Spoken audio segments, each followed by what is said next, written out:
Hello everyone, welcome back to my YouTube channel. So today I got something very interesting related to the wind speed. So there is a IS code for it, IS 875. Okay, and in which IS 875 part 3 deals with the wind load. So I am going to create a series of these particular things. So in coming next some days we will be having a series of this IS 875 part 3, in which we will elaborately discuss all the things related to this particular IS.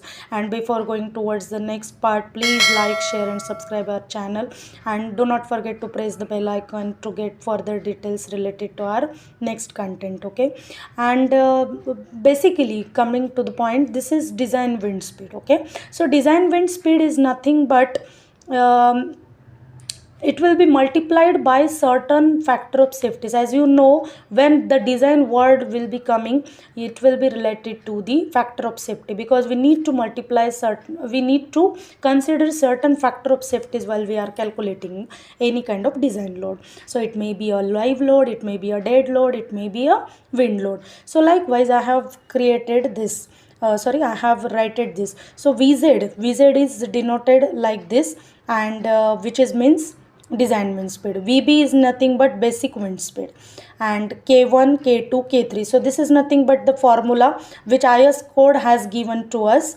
So if you want to get a brief idea or detailed idea about this particular formulation or detail related to the wind load calculation, please visit my one of the video. I'll give a link in the description box, in which I have mentioned all these things in a very clear manner. Okay, so part 3 IS 875 part 3 deals with the wind load, in which they have given you the formula Vz is equals to Vb into k1 into k2 into k3, where Vb stands for basic wind speed, k1 stands for probability factor, k2 stands for terrain height and structure size factor, k3 stands for topographical factor.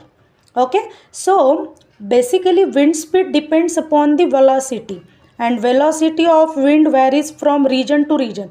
In Maharashtra, in Vishakhapatnam, in certain region like Kerala, something like that. So velocity of the wind will vary. Okay, again it will be depending upon these factors. So k1 is probability factor, k2 is terrain height and structure size factor. It means your wind speed also depends upon what is the size of your structure, because when it is going to act upon any kind of building, the nature of that building